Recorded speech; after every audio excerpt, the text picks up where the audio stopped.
coming from a distance. Yeah. Okay. How are you? Oh, we're great. No matter what we're talking about, it always comes Aren't up. we? So this is why I was confused. America for a year. I'm like, Oh, that's interesting. Yeah. Aw. yeah. Interested to see it. This conversation is different here. So you can versus go ahead and in our convene. I group. have the recorder, Okay, or otherwise known as my phone. yes. Okay, so let's go ahead and call this meeting to order. And we'll start with introductions, and we'll start right over here. I'm Robert Strickland. I live here, about 300 feet away, and I know kind of everybody here. Oh, Robert, anyway. Diane Heights, I don't know, Smithwood. And then, we can introduce ourselves too. Great. My name is Tiffany Mitchell. I am the state representative for House District 32, and I am here to watch and learn, and just as part of my duties as a state representative, to try to make sure that I'm connecting with different folks and hearing just where you are and any thoughts or considerations you guys have, especially in relation to all of this and how I might be helpful. I would just like to make sure that I am able to help as best I can. Thank you. Fabulous, welcome. My name is Callie Spiller, and I'm here helping Tiffany, and also I'm on the Citizen Advisory Committee in my area, which is the Napa Browns Meads fencing area, and so I'm curious to see, we've already done our meeting, so I'm curious to see how your guys' discussion differs from ours. Ours will be a lot better. Yeah, I expect so. I expect so. We've got So some welcome. ruffians in ours. No, just kidding. And the gentleman in the back. Gentlemen, Yeah. gentlemen, That's gentlemen. me, I guess, yeah. I'm Russ Earl, and I lived here all my life except for a tour of school. And what else could be divulged as information? Oh, what your interest is in the Clatsop Plains. I've had a lot of exercises and not only good regarding zoning in this area here, and been a challenge and a struggle, and I was invited to come to this and see if we can make it more palatable.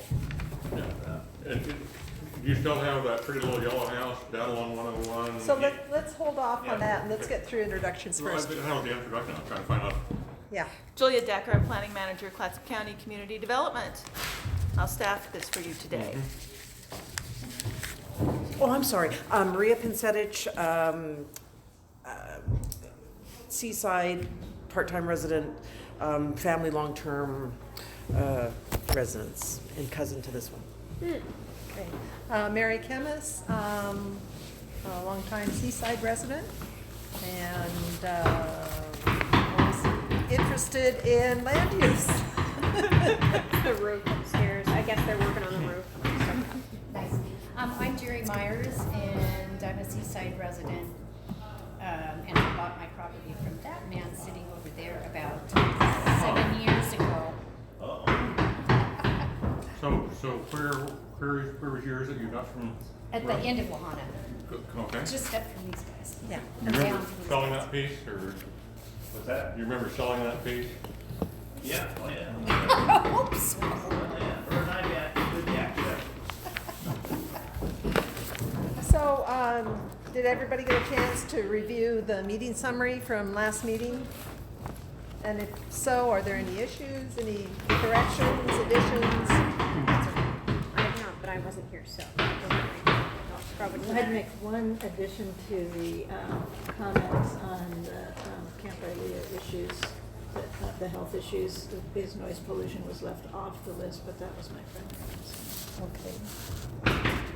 Okay, thank you. Thank you for that correction. Or addition.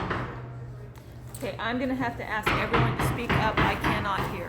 Yeah. Did you get that, Julie? I heard noise pollution was left off the list. And that Ironically. seems very, that seems very apt. Camp Ilea, yeah. Yeah, I don't know if you're gonna be able to do this meeting or not. I'm thinking, could we move into the other room? You can move wherever you like. They weren't doing this when I came in. They said they would be working over there. How about if I go talk to him outside? Well, why don't you see if, look, just walk in the Okay. area. Yeah. It's better in Check here. the little room in the back. Well, that's where they're doing the roofing. I'm seeing it right about here. I think you're right above us. That's That's what it Seems sounds like like. it. That's what it sounds like. Diane looked carefully when we came. There's my house. It's certainly gonna make this audio real bad to I listen know. to. Maybe they could stop the hammering for 2 hours. Take a lunch break. Yeah, go take a long lunch, guys, and then we'll come back. I bet they've already had their lunch. No, probably. If it's 2 o'clock, my chances are good. I wanted to comment. I couldn't help but notice your hat. My stepdad is a huge Jimmy Buffett fan. Here. I have become that myself. Yes and no. So Everybody is, aren't they? they should. I don't know how you couldn't be. This is not, Well, my significant other, she knows and everything. there is a, She's there's a little meeting room. That's Jimmy quiet. Buffett is one of those artists They that I have their think dreams. he transcends. Is it better over there? Like, regardless of how. It's old actually you no are. better over there, it Yes. might be better back It's here. not Okay. judgmental at all. And Is there a meeting room back there, the green, for the green? I love Jimmy Buffett. Is On it? the, on the dais or on the Oh. stage? Far back, behind? It's that room, that whole room is bad. That's true. Is it? I agree. Should I go out and ask them what their intent is? Their intent is to finish the roof. I lost That's yesterday whatever and it is, did. okay. I mean, I didn't know if they were gonna go back that way or, Oh, I. Right, they I might don't be think going, it they makes might be that much working difference, that the way. noise is just gonna travel. I don't remember any more songs. No way we But can have a with game like time, that. she remembers every word, every song. I thought they were working over there. but that's why I thought I was She gonna can, but she maybe doesn't. ask. Sit outside. Yeah, we gotta make it. Yeah, they're probably, can carry a couple of benches outside. Yeah. But I think that not everybody is dressed for 2 hours outside. Ask me, because Russ is a hefty guy, and I don't.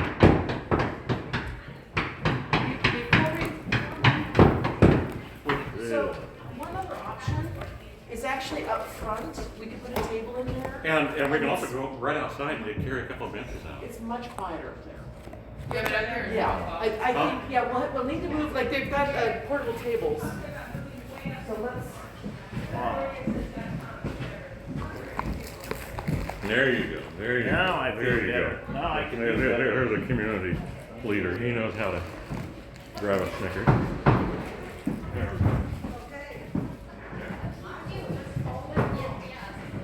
Do you want me to grab this for you? It's warmer in here than. Yeah.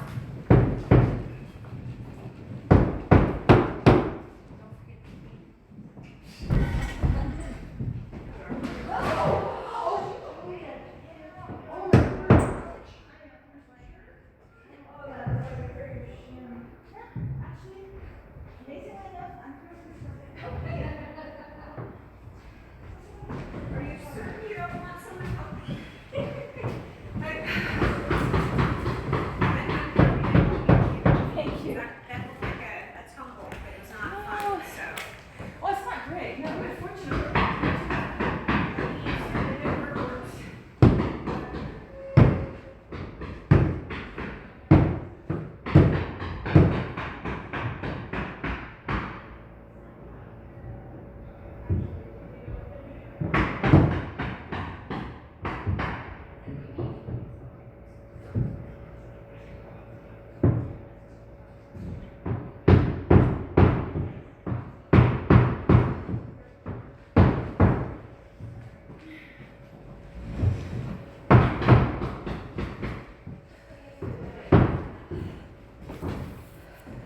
are there more chairs? I think there's chairs back there.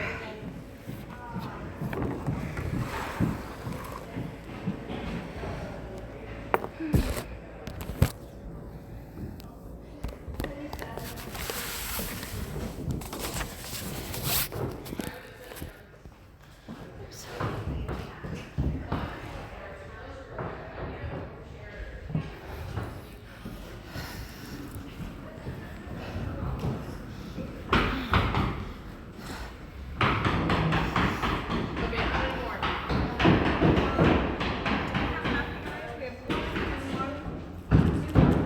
Okay.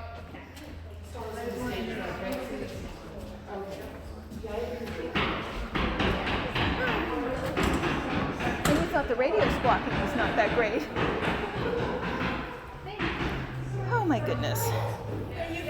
Oops.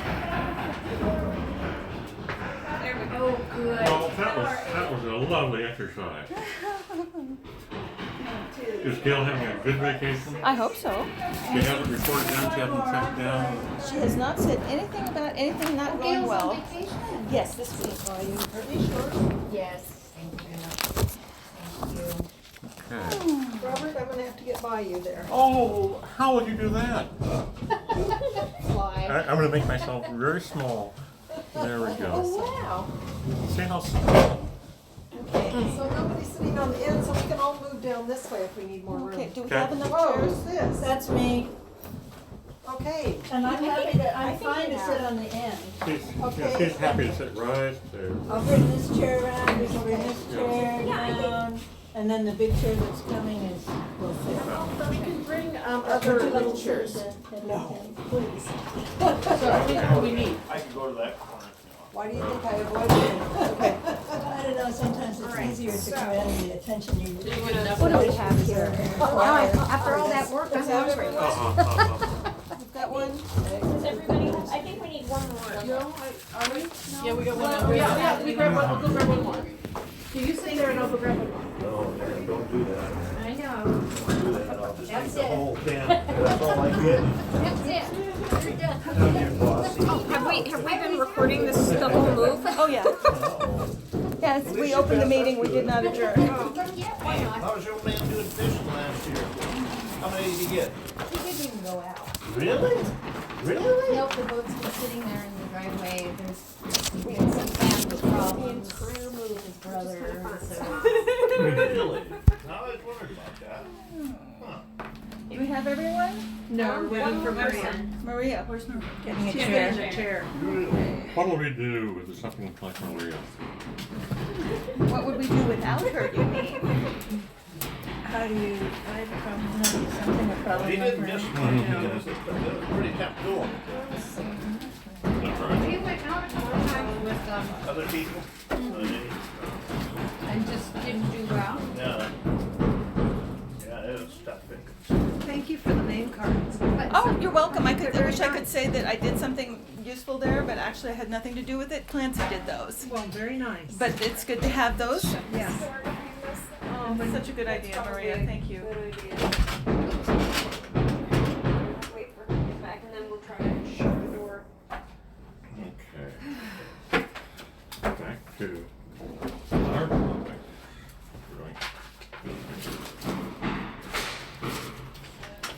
Peanut butter. I mean, you have to try it, right? Somebody's got to. So my husband and I are happy that the candy's all out now because of Halloween. But we finally, and we'll probably end up regretting it, but we ended up buying at Costco the actual full-size candy bars. Yeah. And like, oh, we're gonna be the Popular. cool house. Well, we only get like 3 trick-or-treaters every year, and Yeah. so I'm thinking I've that been to Costco. having I know how many the are. full-size candy bar is gonna You, reverse that. you This is hide on them the around the behind house. Uh-huh. It's kind of a reward system. Yeah. I've come up with a strategy where I take my daughter to the go around town thing. I don't actually want her to have the candy, so then we take that candy and then we redistribute it to the people that come to our door. That's hilarious. There's the way to go around it. Removing the amount of candy from the system. So let's go ahead and continue. So Robert, if you will give us a report of the countywide CAC. Oh, I've just one more question, Madam Chair. So other than adding the noise pollution to the summary, was there anything else, or were you all okay with your summaries? I believe that everybody else was okay. Thank you. Do we need to move and second that? You do not. If you have consensus, I'm happy. They're not minutes. Okay, thank you. Well, I looked online, hoping that there already were minutes generated for the countywide September 19th meeting. And fortunately, there weren't, so you won't have to listen to canned information. But I do have what we did. But I'm going to start with something else that is fresher in my mind. That I was at the County Planning Commission meeting Tuesday, where they had a presentation from Parks and Recreation. And the title of that county employee is Natural Resources Manager. And it was striking to me because there seemed to be a disconnect in the interest of Parks and Recreation and concern about ecosystems. So this is I'm just raising it as a point of exploration, not to rag on the person who was given this misnomer. Because I'd been thinking that, gee, if we found funding and hired a natural resources manager, like exists in the county, not as a county employee, would he consider it a turf war of someone coming in, stepping in, who really seemed to give a shit about ecosystems, instead of that we have plenty of picnic shelters.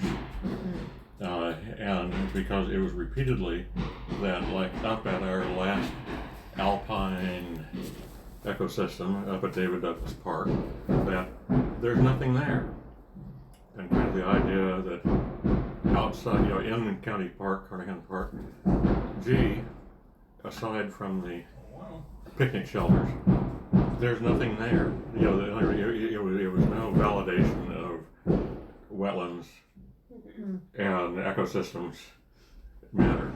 So this is not to rag on the guy who's in charge of county parks and fisheries, but I try and be kind to him. I just see no glimpse of interest in environmental issues. So it's and this is not to knock the things in which he's interested, that we always rent out rapidly the park shelters. But there's something that kind of falls under natural resources management that has kind of a warm, fuzzy aspect to it. Is there any other county department that manages the ecosystem concerns? From his perspective, He's it. He doesn't know, like, if the county owns the lands at the north end of Sunset Lake that Joe Backetson didn't sweetheart deal to the country club, because that's Serpa's business. He doesn't really know what the deal is on the Boy Scout camp, 60 acres, because that's under Serpa. So there's somebody else who takes care of county lands. I think maybe the title is property manager, who is also tasked with disposing of them. But he expressed they have a good relationship, that whenever there is a piece of land next to one of the handful of designated county parks, she will tip him off that there's a piece there that maybe ought to be absorbed into the county park. But it's not like there was any interest in the other 400 pieces of county owned parcels that where there's nothing there that are not, so it was the usual, unless they're contiguous and accessible and for some use that falls more into the picnicking and boating, I think it's fair to say he has no interest. Yeah. Well, that's more or less what we heard from Commissioner Webb.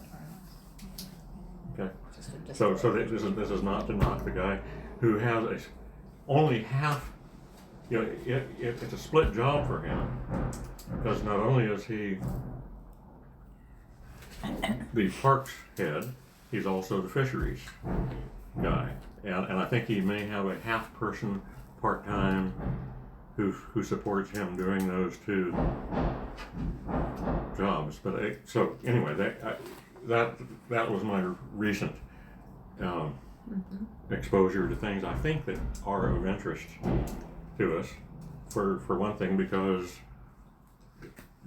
Carnahan Park, or whatever it's called, Cullowbee? Cullowbee is right next to us, and there's nothing there. Is Hello. Sarah, Oh, Commissioner. I'll go get your chair. yeah. Yeah. Come on in. Here, take my seat. And I will bring you another one. Oh, I'm sorry. No worries. So but back. This is Commissioner Sarah Benecker. Oh, yeah, I've been to meetings where you've been. Hi. Tally just recently joined my team, and so she is accompanying me to the different things. So yeah. Yep. You're Israel's mama, so. I am. Yes. Among other things. So, The- anything else? Yeah, on the meeting, October 10th, That's today. that's us, oh, okay, on the, It's August 8th. here, that's what I was looking for. The September 19th countywide Citizen Advisory Committee, its focus was on how does zoning affect farming, how will climate change affect farming, how can county balance demand for affordable housing. We didn't really get into marijuana, farm crop, or not just weed. And do you remember what we really talked about at that? I did not get to the countywide one. I was on vacation. God bless you. Thank you. So anyway, this was all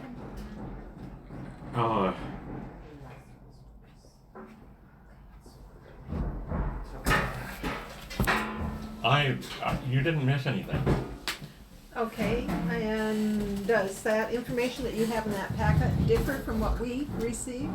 Yes, because this was sent, and this is online available, but the minutes of that meeting is not yet online. The agenda and the packet is It's the same. available. Okay.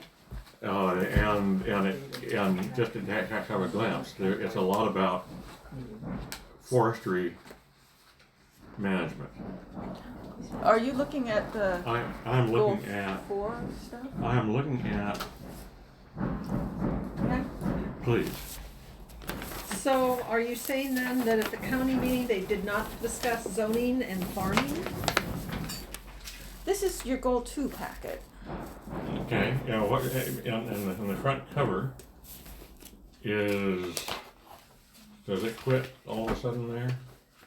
Well, this is your Citizen Advisory Committee. This is your agenda for September.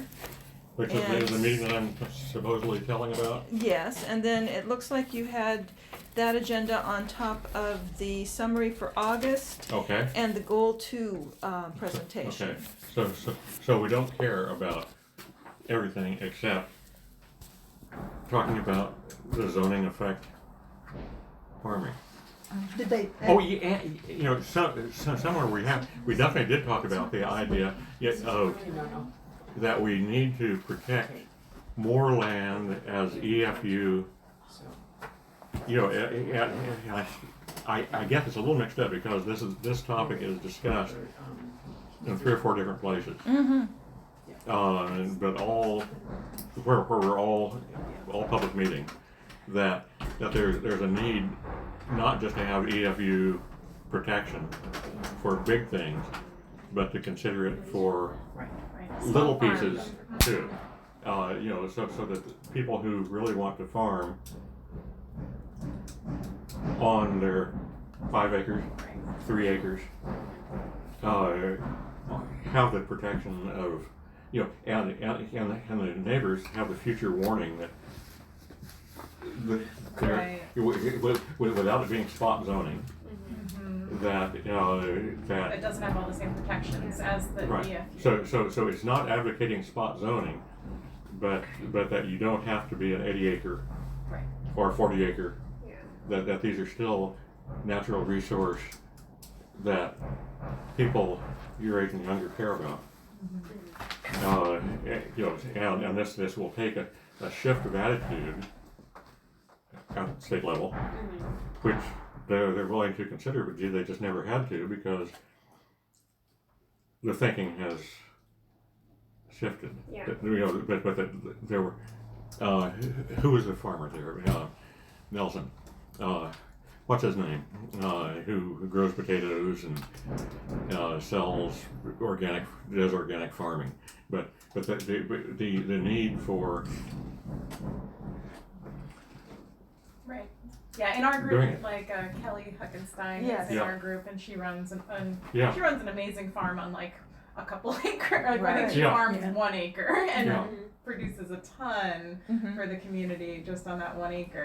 And she said she would love to have 80 acres, but there wasn't anything available or affordable that she could take. and it may take finding an area where neighbors have the same attitude, so you're not just protecting Well, a 6 acre piece Yes. next to a piece that wants to become. so that leads us to a question. Wait a minute. No. You're still reporting. So No, I'm not.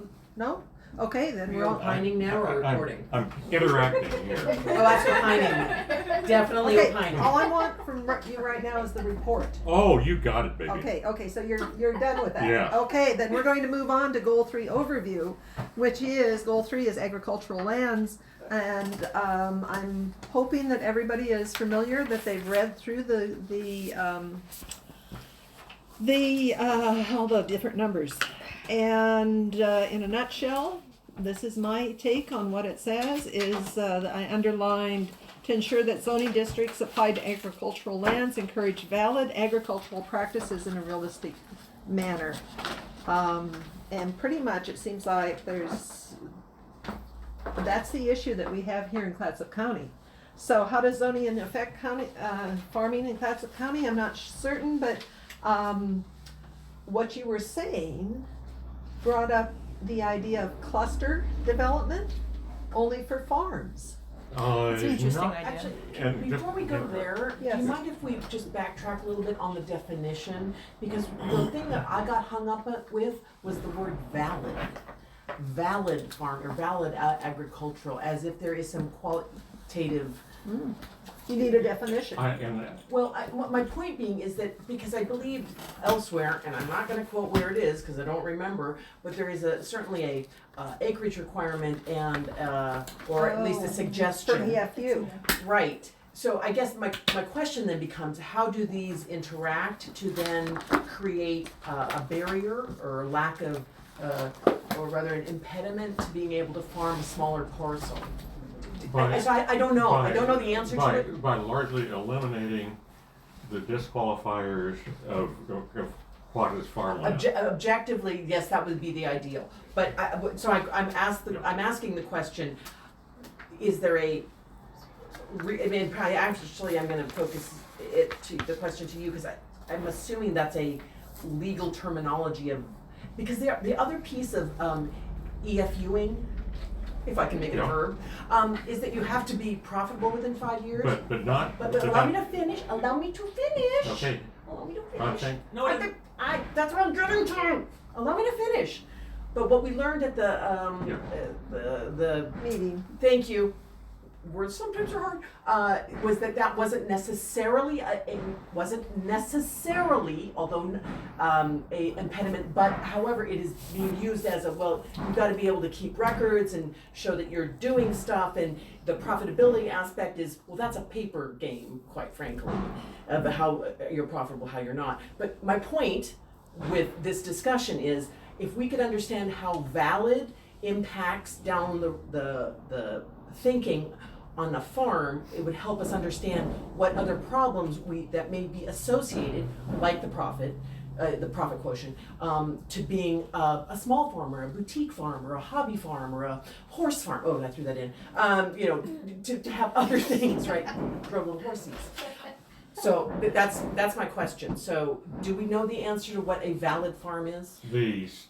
What I was hearing, I think, from the LCD is that counties have the opportunity to screw things up, but it's not a mandate from the LCD. So it's not state saying you have to have an income measure. Okay, so no, exactly my point. So then I pose the question, let's say Mary decides she is going to grow kumquats. Yeah. Are not very particularly easy to grow in this climate, but somehow Mary has some skill in that. So she grows and she gives them to her friends, and then she decides, hey, you know what? I can make some money selling kumquats. And then it evolves into becoming a business, but it wasn't originally a business. That's the other question. The validity part that concerns me is that you've got some folks that might be selling flowers or might be selling, some of their eggs from their chickens. I want to be able that we protect and support those small farmers, because that's good for our economy to have people have other streams of income. And it doesn't have to be economic for it to be agriculture. That's a good Right. point, yes. So But I'd like to hear, the question was directed at Julia, if you have an answer for that. Okay, so we don't have a definition of valid for farming. We do have a definition of farm use. Right. And it does cover everything that you've mentioned, equine activities. Does it? Yes. Oh, yes. Equine does count. Oh, yeah. Yes. Okay. Because often it's not counted as livestock. Beekeeping, anything with animals, livestock, anything, flowers, all of it, agriculture. And it doesn't say in there that you have to sell it. But it can say that, I didn't bring it with me, but the primary reason for it might be the source of income. That would be commercial farming. And where this distinction really matters for us is when people want to do something where they get what we call an exemption, and that exemption is from building permits. Right, or taxes as well. Well, no, taxes, that's in the Different tax deal. office, and that one, as we tell people, the tax office and you are gonna have that discussion about what they require, because that's not actually part of zoning. But they do require, I think, at least 1 or 2 years to show that you have been operating in order to have some kind of status. There was ag building about 250 feet from you. That has never been an ag building. But by declaring that it was an ag building, they got to have it within 2 feet of the fence line. And and so that's been a game for where the standards are loose. It has never been an ag building, but it was declared because back at the time he may have had his granddaughter's pony parked out there.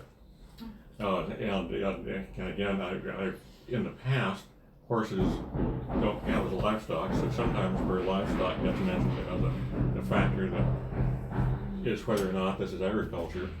It was this weird thing that if you had a cow, you're safe, but if you had a horse, that doesn't qualify you as involved in agriculture. I totally appreciate what you're saying there.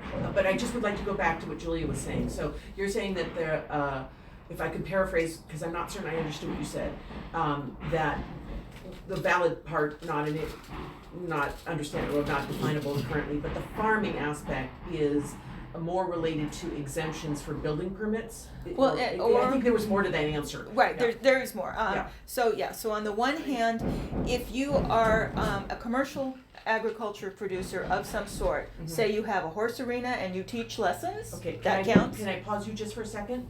Can you define commercial for me then? Is it anything? Somebody who's making money doing it. Okay, so it has to be actual money as opposed to in kind or barter, or do you see where I'm? What we require, let me, Okay. I'll Yeah. finish, okay? Perfect, thank you. Okay, so, because there's another component I want to talk about, and that's building a home in an EFU zone. Yeah. So I want to talk about that for a second too. Okay. But let's go back to, if somebody is wanting to build a structure and they want to do an ag exemption, that means that they'll still need a land use permit, because we're going to require that they have meeting their setbacks and that they have the fire chief sign off and that sort of thing.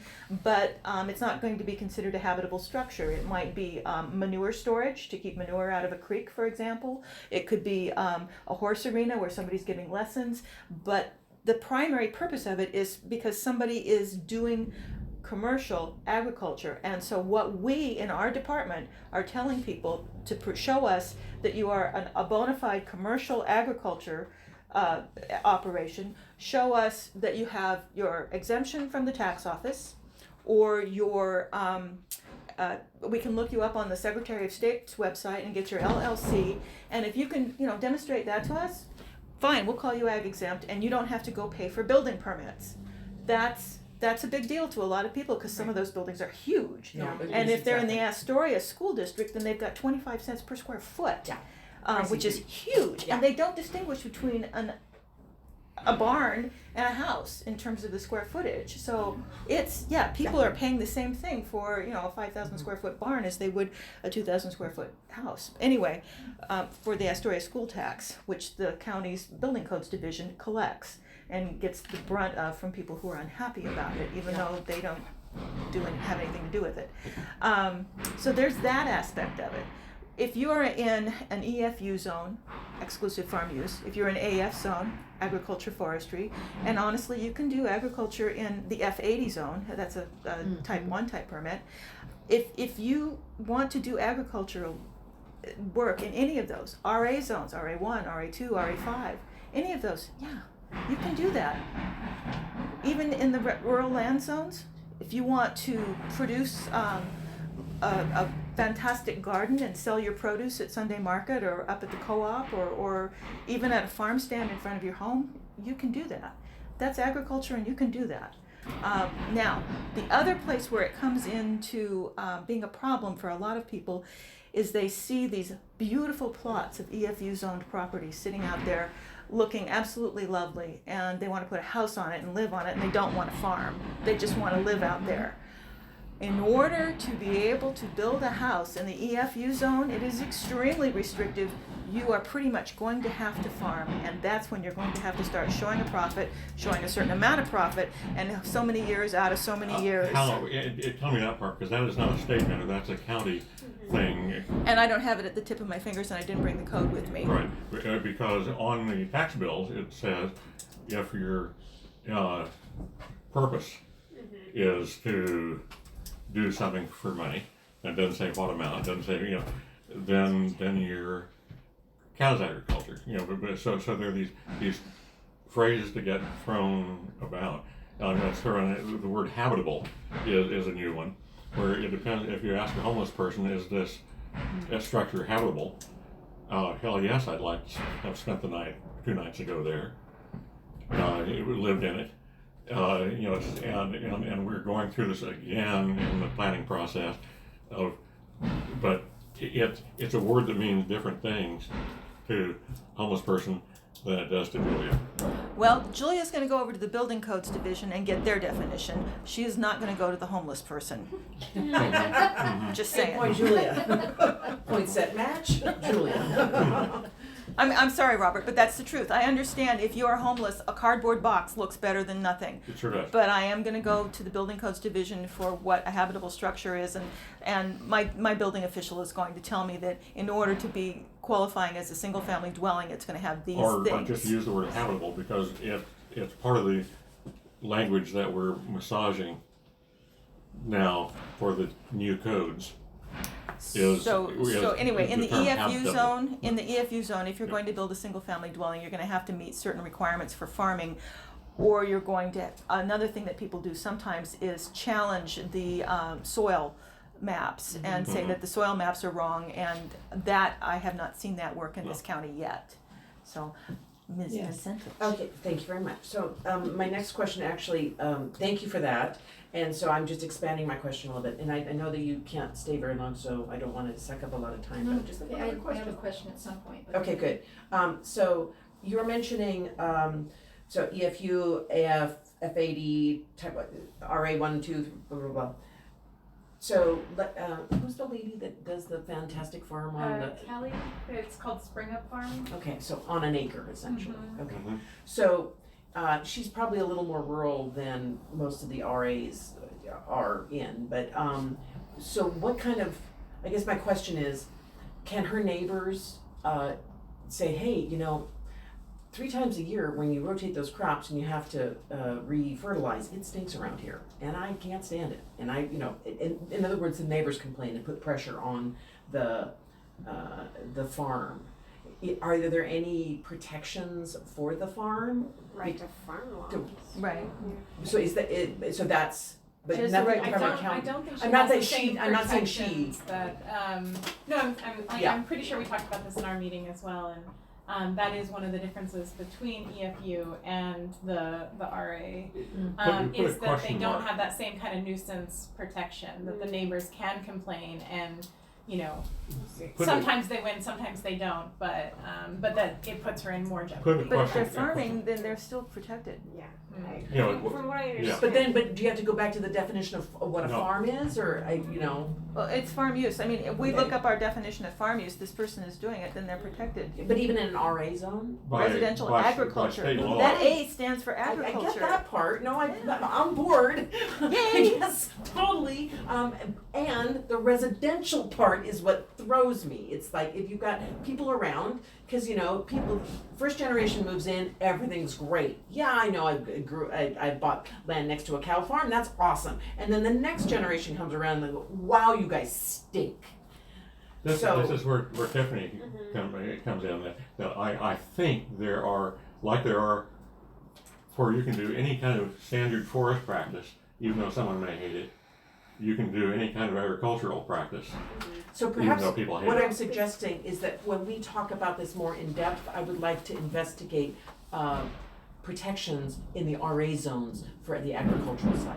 Perhaps I'll be more specific. That's what I mean. And I think what we're getting at here, and I need to look more into it just to make sure that I am giving you correct information. Even There- DLCD needs to look into it. But there are statewide right to farm laws that Yes. basically say, like, if someone wants to farm, they have the ability to do that, and even Well, though I it may understand induce- I understand what's on the paper, but in reality, I also understand how powerful a group of people can be. The city of Gerhart disallowed, Mhm. in the RA zone, you can no longer have any farm animals. Really? They did that years ago. I didn't think it was good, but they did that, so. Interesting. these things can change. remove the A? No. Commissioner, I have a question. The city of Gerhart, inside the city limits or outside in the urban growth boundary, or? I think it's within the city limits. Then it wouldn't be the county's RA. No, I know, but what I'm saying is, these things can change, and so Mhm. what you're asking about is valid, Thank you. because it can change. Yeah. And So since I- we're I- looking at it, I'd Of like course, to it can just. all change, I mean, No, down right, the road, but- it's not like you can make Well, it then how do you have a horse cast barn in cement forever. in Gerhart? Grandfather? No, I don't think so. Oh, the Beth barn. Rollins, yeah.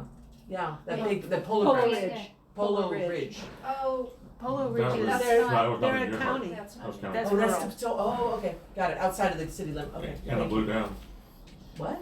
No, You were not talking about the one that blew down? no. Yeah, But you remember? I didn't say. No, there was a big wind and this big old It did. flimsy. No, this is not flimsy. Yeah, No, Okay, this is relatively new. okay. But moving on to Yes. zoning. Yes. I guess I have some of the concerns that Maria has. I was reading in, a trade magazine about issues of owners of agricultural or equestrian properties and hobby farms. And, also talked to local farmers or wannabe farmers, and they're talking about how expensive it is to buy enough property to create a farm. And so, is there a way that we can use zoning to encourage more rural farmers? For example, like the cluster development, that, this particular parcel, this 80-acre parcel is going to be divided up into 5-acre chunks, but it's all sort of set aside for farming. And this kind of plays into the climate change type of thing that, if things go wrong, it'd be nice to have some foundation of agricultural self-support. It may take a land conservancy, you getting involved and having ownership of some piece of land, and that could be funded through a county taking 2% of tax base and then channeling part of that to protect, have this farm base that people could use. Yeah, but it'd be county owned. It's not like a gift to the. But we're talking about zoning here, so So what I was curious about is if you were talking like almost about a cooperative type situation where you have an 80-acre farm and it's divided into like 5-acre sections where maybe you have a single ownership but everybody has their own cooperative area that. Tenant farmers. well, no, because Downton Abbey, I'm sorry. no, Downton Abbey, there we go. Well, no, right, where you have. no, that's not. You're not gonna what go I'm in that talking about. direction? Each person owns Oh. their Each particular. Okay, so you are parcel. talking about something that is divided then. Yes. Okay. So just a question is, Well, I'm trying to think of ways to protect an 80-acre parcel. Let's just use that as an example. Mhm. An 80-acre parcel for farming, but make it in chunks that are affordable to a beginning farmer. Could you put it into trust, or that doesn't satisfy your desire for private ownership? Now, I'm not talking an individual. I'm talking zoning. I, And then Is there how do you operate, how do you systematize that? Well, you'd have to change the zoning to. Exactly. Right, so at that point, then you're taking an exception to goal 3. Okay. And Which is hard to do. all the things that go with that, it is hard to do, but if you're moving it, I mean, maybe you're creating a different type of zone. Mm-hmm. Right. So I mean, I'm not sure. I like haven't, RA5. well, I haven't explored that. We have an AF10 also. We don't have any property right now in the AF10 zone. We have just this zone. So, Or RA10. Okay. So RA10, residential agriculture with a 10-acre minimum. The zone was created with the idea that there might be some sort of transitional sort of needs recognized someday between the larger tracts and the smaller tracts, and that might be kind of what you're describing, although it's a 10-acre Right. minimum. No, that's fine. I But we just already figured have that out. RA5. But Okay. that's residential agriculture, and the RA10 would be residential agriculture. So again, you would still require taking the goal exception to goal 3, but it would still have the residential agriculture component to it. It would be easier to develop for a home site, Okay. because Okay. type 1 Right. in the residential agriculture zones, a single family dwelling is a type 1. That's over the counter. You Okay. do not have to prove that you're farming. You do not have to prove anything other than you can meet your setbacks and you have, water and a septic system that works and all those good things, and then you can. Okay. So I mean, so are you looking at like maybe something where it's easier to make that transition and do that goal I'm just exception? responding to comments that I've heard from people that would like to farm, that the land around here is so expensive that they can't afford it and support themselves. I mean, I will tell you that on a regular basis, multiple times per week, I have people call our office and they want to change the zoning on a piece of F80 or a piece of EFU or a piece of AF because they want to be able to do what they want to be able to do. And it's not easy, and it's not easy for a reason. It protects it in larger chunks, and the reason for that is back in the day it was determined that that 80-acre size is kind of the minimum necessary to really do efficient, effective farming or forestry. Right. It was chunked together that large for a reason. In fact, in 1997, they did away with the F38 and the AF20 zones, and they went to the 80-acre minimum to try and preserve it in larger pieces. Yeah. Because human beings, we're destructive. Yes. We start fires. We don't mean to. Right. But we start fires. We are a fire hazard. We build roads. We clear places and do stuff. And the next thing you know, we nibble away at that larger chunk. Yeah. So it's this whole idea of keeping the people sort of Okay. bound over here and keep the larger chunks so that, you'll talk to the forestry guys soon and they will tell you they do not want to see incursions into that 80-acre Right. minimum. They Right. really do not. So I think that's part of what you're going to see. Okay. Good. Thank you. Question. Yes, ma'am. So where is it, I know the county commission was working, with 2 or 3 planners ago, changing, some of the zoning to allow, other uses in farmlands. But I never saw it come before the commission to sign off. So, because the small farmers were having trouble, it's very difficult to make a living just growing things. Oh, yes. Right, exactly. So if they can have other things, like have events, have, different things. So has that ever been I don't know that we've finalized? got anything actually codified, but we've got people who are doing other things. But how is that happening if the zoning didn't change? Well, so we did do an update, and there are some things that are more allowable, but we're kind of in the similar use sort of situation where people are looking at, well, how many events can I do before I trip this other thing, this other trigger that means that I'm not doing farming anymore. And in fact, we had one of those approved it was Howard Kem's property out on Waterhouse Road, which is in East County. And so he is doing other types of events besides farming his property. So Can I ask what kind of events? Not having funerals. Like weddings Oh, and okay. I was thinking because you're not talking about a pumpkin festival, which sort No. of seems angry. well, no, that's agricultural. That would be I would easy. say, yeah. No, that's I'm talking agricultural. about doing Yeah. things like having weddings, having Different venues. yes, yeah, it's doing venue yeah, type stuff. okay. Yeah. Gotcha. So with that is happening, and so part of that is at the legislative level, there have been some loosening up of those types of things, Well, that happened but it a hasn't long made it time into our ago. code. What? It hasn't really made it into our code, so that's one of the things that we should probably be Well, looking we at. had a countywide group of people working on this, coming up with language, talking about what they needed. Mhm. And that was disbanded this spring too, But that committee, But the language exists now, is what you're saying. Is I that don't we- know where it is because think it it- never came before. It never came to your board, no. So How do we I hunt those want- people down? So Let's it's be- well, they've done the disbanded? work. the only way it came before the board was you all voted to disband that. only Or- because they said they were finished with the work. But I kept asking, saw where the are we going to, when are we gonna see the language?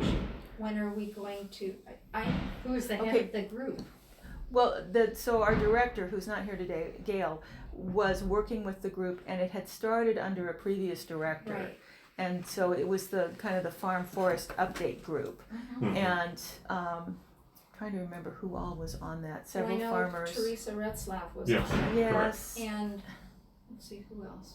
I don't remember. I think Ginger was Yeah. on there, and several Yes. other people. And so they had come up with their recommendations, and I really don't know where Gail is with that in terms of like placing it into. Can somebody get back to me? Yes. To let me know where we are with that? Yes. Because it seems It like. was disbanded, by unanimous vote of the county commission. Well, regardless of the disbandment, what I'd love to see is what they came up with, because I think that would be a great discussion point. So is Yeah, it possible to distribute it amongst the group? Okay, so Yeah, I let's. would think you would want to Right. be aware of what that language is. And their concerns, because those are folks that are farming, that are looking to supplement their Right. income Right. through various means, and To keep the farmland right, so that viable. they've already Right. faced this problem. Let's not reinvent the wheel. Let's listen to their input as a thought. Well, so Gail, Yeah. unfortunately Gail's not Yeah. here. She can probably Right. really answer that Right. quickly. Yeah, exactly. Because she was working with the Right, group. yeah. Recently disbanded. What was the upshot? So, what I'm hearing is that because in our handout, where it talks about agritourism, it says what agritourism does not include is weddings, celebratory gatherings, parties, similar regular occurring uses. And what you're saying is this language, this was saying, yes, these are allowed, not necessarily under Well, but tourism. I don't think it was ever ratified or Right, but- finalized, but it.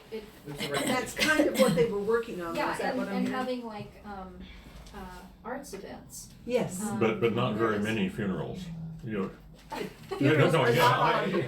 saying that really what I got down to on Kim's property out there, you can do certain things, but not those things that sound very similar.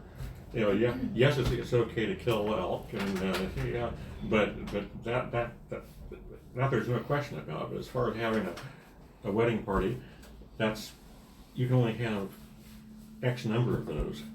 You know, so it's a fascinating, you know, and it was an East County issue. You know, this was Myrna's little home territory, and things may happen East County that aren't done. So here's a question, because we are South County, Clatsop Plains. Is there any agricultural endeavors going on? Right there, that gentleman has a daffodil farm. Okay, anything else? I got bees. Okay, we've got a couple beekeepers, I know that. We've got folks with hobby farm type stuff. Okay. Horses and things like that. I don't know. And are you exclusive farm use? Yes, Okay. and I'm not. F80, and Lake and Wetland, and Open Space Forest. Parks and Recreation, 4 different I am. zones. Part A and part B. Yeah, that's And wetlands too. I know that's different designations. So But- in terms of like big farms, no, I don't think you have a whole lot of like 10+ acre farms. I'm not aware of any other than maybe some folks with horses. It can be done, but currently there's just been a transition of those who've gone into the hands of people who are more excited about the fact they can shoot their guns. You know, I mean, it's just what has happened along Clatsop Plains. The other thing we're seeing on the Clatsop Plains is we've got a lot of area that has the Skoll 3-4 exception, and so we have a lot of land up and down 101 that is irrevocably committed to housing. Okay. And so we did see, I mean, I had prepared some remarks for you in case you wanted an overview from staff, but one of the things that I had mentioned was, you know, we've got ag lands being converted, not a lot. I think in our handout here, they had actually said, since 1978, farmland in Clatsop County decreased from 22,691 acres to 15,070 acres, a loss of 7,621 acres. And so the question has come up, where does it go? What happened to it? And I mean, I don't have a good answer for you, but some of it went with Measure 49 claims. You know, some people made Measure 49 claims, and that didn't account for a lot of it, but it counted for some. Then we've had some subdivisions out here that might account for quite a bit of it. We've got restoration projects that have converted, especially along the estuary. And also we've got some extension of some urban growth boundaries, so that accounts for some of it too. Warrenton and Seaside. Is it called a military impact overlay? What's the proper term for what the federal government got out of the county around The buffer zone? Yes. The Camp Riley buffer? But is there a term? At first it said, oh no, we were not seeking a military impact overlay. What they wound up getting effectively a military impact overlay. Only I don't know what it's called. A buffer zone. Okay, sounds better. It's the buffer zone around Camp Riley, and it's a natural upland sort of area, I think. I'm trying to remember the zone. Where they buy out the Adventist school and things like that that are. That's still there though.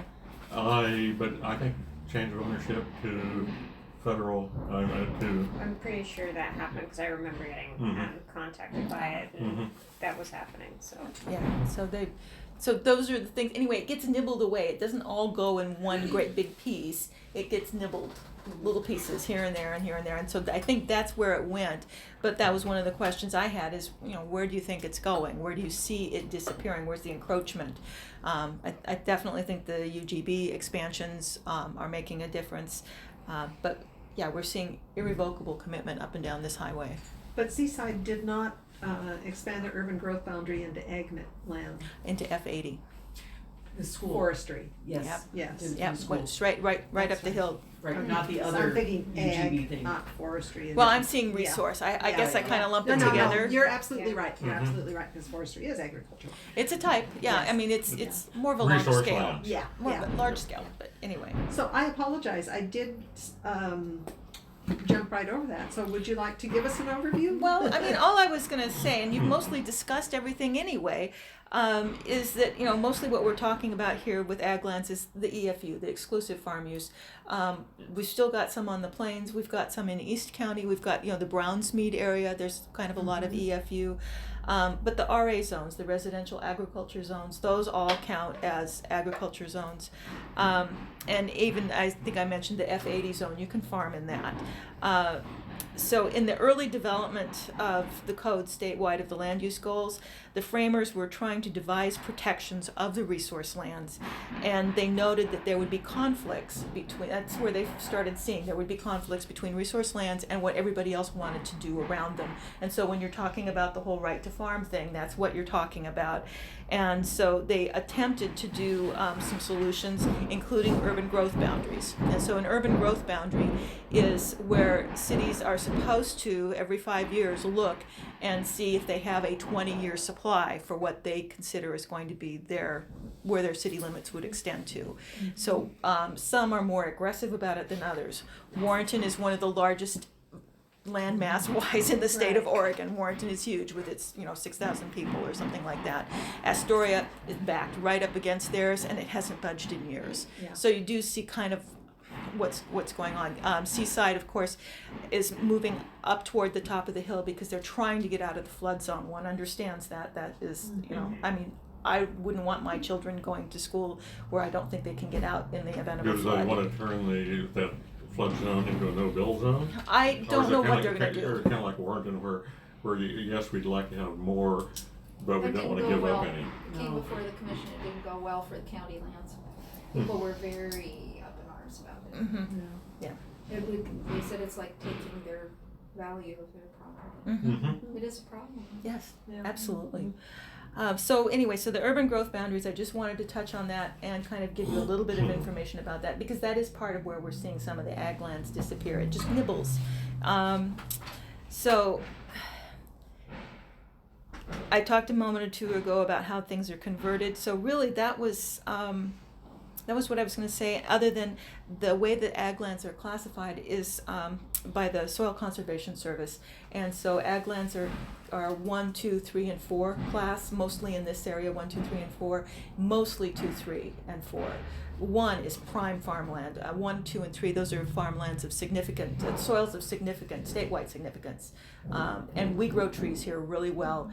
We actually have some good soils for other things as well, but we grow trees. So you're going to see with Goal 4, when we're coming up next, 85% or more of this county is tree. Right. It really is. But we do still have some ag lands. And one of the things that I came out of Tally's committee last week was that there's this change, and I think it was Kelly who was talking about it. There's this change in the way people are doing agriculture that our old goals and policies don't reflect. And Kelly was saying that it's really negative. Our code is really negative. It's like, yeah, farming's not real great here, don't bother. Yes. And yes. it was, and she said she'd like to see a change in that. Yes. And what really struck me is that she's right about how it has changed, and people are doing more with smaller pieces, and maybe that's something we want to promote.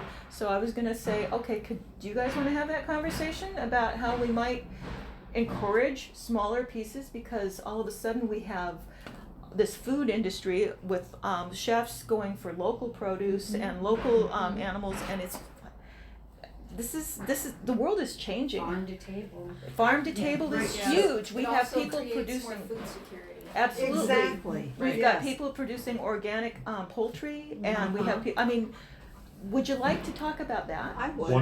One of the guys who was involved in the farm process was in the newspaper not long ago about non-irrigated farming, Oh, right, which a lot of Classic Plains is well suited for, because your water table is within a shovel's dig, and that's how it used to be. That World War II, acres of Kentucky wonder beans, just grown right here. So this mix of resource land, is a swamp a good thing or a bad thing? You know, is the fact that this is Colby Lake bottom is also where you can plant things and not have to irrigate. You know, there are a lot of backs and forth on mitigation, doing wetland mitigation. You know, just within a stone's throw, if I hauled you off in the woods there, you suddenly be up to your neck in wonderful bear country. Is that a good thing or a bad thing? And mushrooms. And Yeah, mushrooms. yeah. But you're banned from picking mushrooms because of the war on terror in the favorite mushroom picking areas. I'm not What? going there to pick mushrooms. No. What, when did I can that find happen? mushrooms Camp elsewhere. Arlea. Camp Arlea Always had that. was always the favorite. Wait, You can't go pick mushrooms at Camp Arlea because of the war on terror, Oh, correct? well, people are. I just know somebody that got some Well, beautiful leads out there. don't mention their name. Hey, I don't know. Don't say it. Hey. So coming back to zoning, you said that our agriculture, and I'm talking about Clatsop Plains here, I'd love to talk about the whole county, and thank you so much for coming, because you give us a great perspective from an agricultural perspective, which we may not necessarily have, except for you at this table.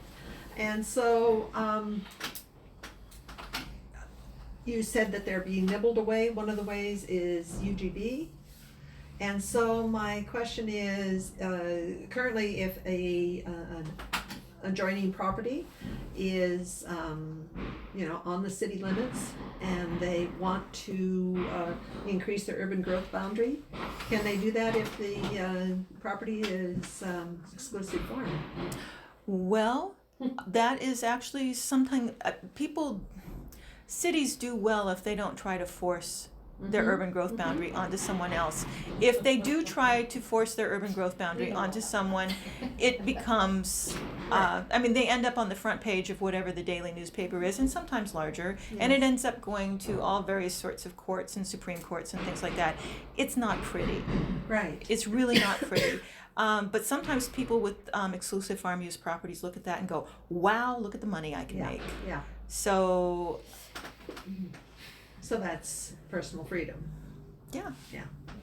To do what you want. I had another question, but it'll come up again later. Can we go back to what you were talking about? And I've been marinating on what you said about, Ooh, mushrooms. sadly no. Although roasted mushrooms sound awesome. How to think about using small patches for farming, and then also kind of creating, I don't want to call them zones, but little farms.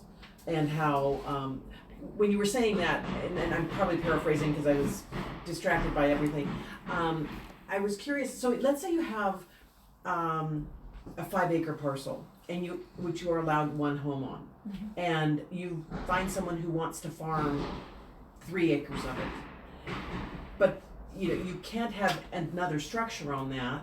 Another dwelling. Excuse me, that's the word I'm looking for. Another dwelling on that, even though literally you're trying to farm it. But you can have a farm use, Well, yes, but the point, the question becomes the difficulty in the farmer being able to, have, for example, people living nearby to work the land. I guess that's another piece of it. When you were talking about it, that I kind of got stuck on, like, well, yes, you've got dwelling restrictions and they're valid, and I don't want to suggest that we change that, but then there are needs that farmers have to be able to bring in either seasonal workers or full-time to be That's able to. allowed, isn't it? In the EFU zone, for example. But that's what I was talking about, not the EFU, because we have so little EFU that we're talking about. So yes, EFU, but like AF, right? That's not allowed, right? Seasonal, I would have to check, I didn't bring the Okay. AF zone with I me. know, right. But seasonal farm worker housing is allowed, and also In there's AF? a farm help dwelling. And the farm help dwelling is for somebody who is related to the farmer and can be, it goes clear out to, like, step nephew practically. It goes a long Okay. ways. Who is related to the farmer, whose help is necessary for the farm. Uh-huh. And so you can have the second dwelling on there for the farm help dwelling. It is relative. And It does okay, have but to be a relative. It does have to Okay, be a so, relative. yeah, but then if you were an only child and then you have no relatives, then, It's just one of those oddities that. No, I'm just trying to create a conversation too, but, just how, cause that's a need, so the only issue is the relativity. Which is kind of arbitrary. Well, or you could go to seasonal farm worker housing, and seasonal farm worker housing, it is seasonal. I mean, the theory is that there are times of the year when it wouldn't be occupied because people don't farm year round. Typically, fields go fallow or something like that during the winter. But when you are actively farming, then you have your seasonal help. And is that true of the RAs? I would have to check. I don't recall. It doesn't usually come up because the RA zones are so small that most people who are farming on them don't have help. Uh-huh. I mean, there are some tractors crops and that are things. fairly labor intensive, I guess is the other thing. Sure. I'm You know thinking what? mushrooms. Oh, yeah, clearly, yes. I'm serious. I mean, if we grow trees, why are there no commercial mushroom farms around Seems here? like a good place. I to don't. have I them. don't know that they're not. There maybe not. There are some. I was There gonna say, are? I don't think, I'm not sure that they're not. I know that there's somebody who's got an internationally, she's growing garlic. And she's, There were some mushroom farmers. I don't know if they still are, but a few years ago they were here. no, there are people who are doing, those And kinds there's of people crops. who harvest wild mushrooms and sell those. Right, but I'm talking a mushroom farm Yeah, where you actually, have the logs. yeah. We didn't have that. I thought we did too, but I don't know anymore. Yeah. Farming is hard. Oh, yeah. Which is why real estate boomed for a long time, and the idea was to keep selling off your farmland and develop, housing. Which is why the resource zones, it's so difficult to do. Mm-hmm.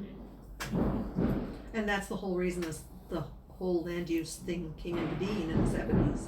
Right, because Exactly. otherwise we would be one rolling subdivision. Yeah. So my question for you then is, would you like, I mean, you have some questions that I don't even know if you've addressed yet, but would you like us to, like the Northeast group, kind of look at revising the language so that it is more encouraging toward farm use Absolutely, for yes. smaller farms and smaller farm uses, and that recognizes the farm to table and the local, Yes. okay. Is there anyone, kind of asking Russ, I've forgotten the guy's name, it was Tom or Ben, who, on the kind of the extension of Delora, no, not Delora, Delmore Loop on the other side of the road, had farms off there. And Ben Hunt or Tom Hunt, I don't know if he's still alive. Can't help you. No, but basically everything west of 101 largely has been abandoned as protecting as ag land. Is my understanding. And I would, I'm just checking that out. Is that kind of your sense of it too? Well, my take on thing, west of Highway 101, it's all sand dunes and you can't, be Yeah. productive in farming industry. It's Correct. pretty much it, in my take on things. But for whatever reason, because of blowing dunes, it's, Farm values, I mean, you can, Oh, it's not completely unproductive on that side, Right. the side I live on. Well, also the sand is great, if you Yeah. manage properly for cattle.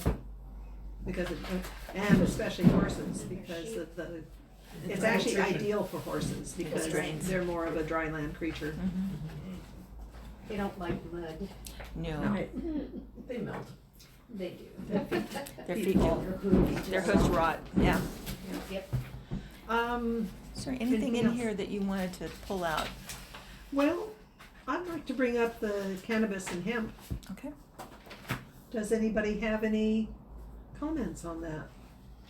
Because it's a growing industry and And it's gonna continue to grow. Do we have farms I- on the place? I have a comment. Oh, yeah. yes. That is a good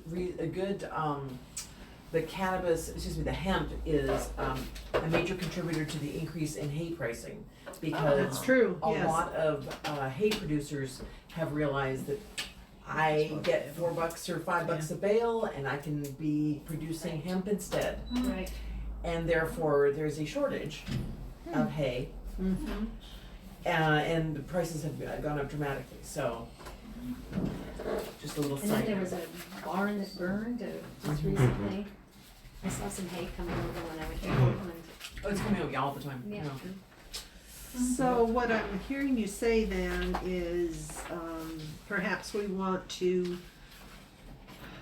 look carefully at whether that's an allowed crop. It's an allowed crop. Okay, Yeah, it, well then, Does it grow Yeah. that well? Here, in other words, I've tried growing hops, which are related, and some of them are sturdy and keep on doing, but you also have powdery mildew. yeah, So I don't think it's a slam dunk. so it's not It's the a, same as any other crop, you Correct. just pays your money and takes your chances. well, so what we get a lot of is, because Clatsop County looks at it and says, we don't care if you're growing tomatoes or you're growing cannabis. We don't care, we treat it as a crop, because it's a legal thing to do. So we don't care, and we have people who are taking AF zoned property, well, not AF, mostly what I'm saying is RA, which is residential agriculture, Right. and they're putting greenhouses on it. We do have some with AF zoning where we have greenhouses going on, and people are growing them inside. I've got one that I'm aware of that is causing some strife in a neighborhood where they've got an RA5 zoned piece, and these guys, a lot of them are coming in from out of state. We're seeing a lot of interest from people from Florida for some reason. Oh, that's Stunning. interesting. Anyway, so what these guys, their business model is to use extremely attractive cargo containers and plop them up right next to each other and turn them into grow rooms basically, and they're just line them up on this RA5 zone out on Campy Lane, and because of what state requirements are in terms of like fencing and security and things Yeah, like that, it that's a looks big like a deal. compound, and the rest of the neighborhood is saying, I don't like that. I don't want my kids riding their bikes up and down past it. I mean, there's wire and cameras, and so and it's attractive because it's right, containers. Right. So that's and these guys are from outside the area, and they use a lot of water too, apparently. And So the lighting and all of this. well, they're inside because they're inside cargo containers. Then all that lighting and energy use is the heat and everything is inside, and I Right. believe there are now requirements for filtering for off gassing so that Yeah, you you don't have to make the have- smell. I'm not real conversant on this, but this is just what I've It's- been hearing. it's a And the big neighbors call me and say, "Can't we get rid of them?" And it's like, "No, I can't. Mhm. They have a right to do Right to this. farm. They And have a it's right gonna- to farm." It's gonna come on more and more Well, and more. Right, So but it's the big right to money in farm, it. Yeah. and there is a bunch of money in it. So anyway, I just throw that out there for you to think about. Yeah. They have the right to farm too. The DA told me that this was before it became legal in the state, that the marijuana that's grown here is such high quality, we used to trade straight across for cocaine, which was very Whoa. expensive. Wow. and the reason for that is, Because it's such high quality, but why is it such high quality? probably soil or Just climate, weather I or don't know. just- That's But right, yes. Isn't most of it grown inside? I would think most of it's grown inside. I am not a marijuana Me neither. connoisseur at all, so like I'm just guessing soil. That would be my thing. But you're right. If it's inside, I don't know. Well, if yeah, they're, you're if they're probably trucking talking soil when it was in or, outside being hidden Yeah. at the time. Yeah. You know, obviously, because you wouldn't be growing it, Yeah. you know, when It's it was also just illegal. like a knowledge thing, like this, California, Oregon has been doing it the longest, whereas the people in, even if they're doing it all Have inside, there's skills. just like a little bit, the strains, that they end up Well, they're cultivating are building better. warehouses in Portland now for that purpose. They're building them with the Grow lights. lights and with the Aeration. aeration and all of this stuff so that people come in and they'll lease it because Wow. it's already ready to go. And the older warehouses people want to lease, Kind and of the same it isn't reason set that up unless you want to go in and put a bunch of money into it. American Metals Climax wanted to build aluminum smelter up at the Warrenton Retail Center. It was, you had cheap power and you had water. You just have to convert it though to the specs of the state. It seems to me like they've kind of overproduced since it became legal and the prices crashed. I think everyone thought they wanted to go into it when they were looking at the illegal price range, and now it's Well, so that and much the lower. banking I think issues. that But equilibrium They is gonna. just have to figure out you how know, to get it from here to I Texas. was just gonna say, I think it gets out of the state. Yeah. Oh, It gets yes. out of the state. Yes, we're apparently an exporter, even though Yeah. that's not legal. Exactly, and that's what they need to start Kind of like looking El at, Rocco, right? you know. Well, the other thing it does is if, for every one of those types of operations, like I just described, it takes a 5-acre chunk that is no longer used as its, residential agriculture, and it's no longer used for production of a garden or food, or, right? So it's can a be that. conversion into a different type of agriculture. I just throw it out there for your It's consideration. interesting. In terms of hemp, though, that I think is a different thing. Like the way Yeah. hemp is used can take the place of other things that are more carbon intensive, like cotton Yes. or Paper paper. Oh, yeah. So, even if it is increasing the hay prices, there is like a balance of like the value that increased hemp has. Right, I think that mostly just depends on if you need hay. I mean, I think hemp is a great product, and Who is the actor? I can't think of his name right now. That was trying to sell, many years ago, 15. Woody Harrelson. Yes. How did I know that? Hemp clothes. Yeah. So is It might work hemp now. a viable crop here? in According to the Clatsop people who were at the counter when I left this afternoon to come here, they There were were people talking to who- Ian about hemp farming. And it seems to me like that would be a type of operation that would require a substantial amount of property. I don't know. No? Central Oregon, I have a friend who just started growing, I don't know, a couple of years ago, hemp on 1 acre. Hmm. And it's $1 million. profitable. Cool. Wow. 1 million. Mary, we're in the wrong business. Yeah, Apparently. yeah. I Now, got an that acre. might change, I don't know. I got an Per acre. year. Yeah, in 1 year. That's very high quality hemp. Yeah. Okay, so And it is is a, this kind of going into CBD oil? Kind of. I'm not going there. No, not going there. So, but going back to the zoning I question, like CBD. I do. Can I shift gears? yes. Is there any to how the county can balance affordable housing and the land? I think that is a one that we haven't talked about. That Right. is particularly in the Clatsop Plains because of the tsunami concerns. So I guess I'm going to make a request that is there any, like, how do other areas manage that? Maybe even like in Southern Oregon where you've got, you've had, or in California where there has been, the 1970, whatever was that other tsunami that hit. Oh, right. Right. How did they adapt their zoning because of that, or did they not? I don't know. I guess I'm curious to learn from others because they've been there. And if there's any information that we can glean. So, sorry, what you meant? I was going to say, I think that you've just articulated the problem that continues that I don't think there is an answer to. Okay. I don't think there's anything for I me don't to. think there's an easy answer for There's sure. no, I mean, Yeah. you see places like Seaside moving up the hill, for example. Right. All that's- Ocean View. Yeah, well, as it happens, yeah. It's more like volunteer, because if people think you're taking their No, I property, agree with you. Oh, yeah, then no, you're right. taking the value of their property and what it could be, all that, I mean, it's just. It's kind of interesting because when we built and we were getting our potential house appraised and what it was gonna cost and getting the loan for it and all that, we were told at that time, this was not that long ago, 5 years ago, how living on our side of the 101 had no value.